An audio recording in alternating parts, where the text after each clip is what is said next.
శ్రీకాళహస్తి పవిత్ర క్షేత్రం. శ్రీకాళహస్తీశ్వర దేవస్థానము ఆంధ్రప్రదేశ్లోని చిత్తూరు జిల్లా శ్రీకాళహస్తిలో ఉంది. క్షేత్ర పురాణంలో సుమారు 100 సంవత్సరాల చరిత్ర కలిగిన రామసేతు వంతెన, సువర్ణముఖి నది ఈ కోవెలకు పశ్చిమ వాహినిగా ప్రవహిస్తూ ఉంది. సువర్ణముఖి నది తీరమున వెలిసిన ఈ స్వామి శ్రీకాళహస్తీశ్వరుడు. స్వయంభువు లింగమునకెదురుగా ఉన్న దీపము లింగము నుండి వచ్చు గాలికి రెపరెపలాడను. శ్రీకాళహస్తిని దక్షిణ కాశీ అని అంటారు. బొద్దుపాట్యమ్య. ఇక్కడ అమ్మవారు జ్ఞానప్రసూనాంబ, అంబాత్రయములలో ఒకరు.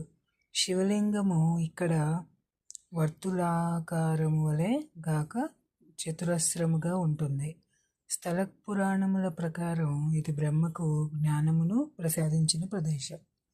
వశిష్ఠుడు సాలెపురుగు, పాము, ఏనుగు, బోయుడు అయిన తిన్నడు, వేశ్యకన్యలు, యాదవరాజు, శ్రీకాళహస్తీశ్వర మహత్యం వ్రాసిన దూర్జటి వంటి వారి కథలు ఈ క్షేత్ర మహత్యంలో పెనవేసుకొని ఉన్నాయి. కన్నప్ప అనే వేటగాడు నిత్యం స్వామిని కొలుస్తూ ఉండేవాడు. అతని భక్తిని పరీక్షించడానికి స్వామి ఒకరోజు తన కంటి నుండి నెత్తును కార్చాడట. వెంటనే కన్నప్ప తన కన్ను పీకి స్వామి కంటికి అమర్చాడట.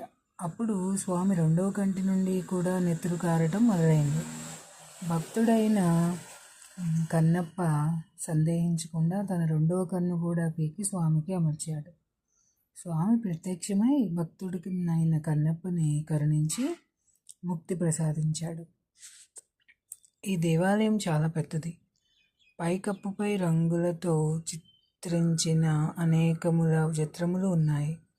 మణికుండేశ్వర్యాక అనే మందిరం ఉన్నది. కాశీ క్షేత్రములో వలె ఇక్కడ చనిపోయిన వారికి పరమశివుడు ఓంకార మంత్రమును, తారక మంత్రమును ఉపదేశించి మోక్షము ఇచ్చినని భక్తుల నమ్మకము. దేవాలయ ప్రాంతములోనే పాతాళ విఘ్నేశ్వర ఆలయము ఉంది. దేవాలయమునకు సమీపములో గల కొండపై భక్త కన్నప్పకి చిన్న ఆలయము నిర్మించారు. శ్రీకాళహస్తీశ్వర ఆలయము రాజగోపురము యొక్క సింహద్వారము దక్షిణాభిముఖము. స్వామివారు ఉత్తరాభిముఖులై ఉంటారు. ఆదిశంకరులు ఇచ్చట శ్రీచక్రం స్థాపించారు. ఈ క్షేత్రమునకు గల ఇతర నామములు దక్షిణ కైలాసము అనియు, సత్య మహాభాస్కర క్షేత్రమనియు, సద్యోముక్తి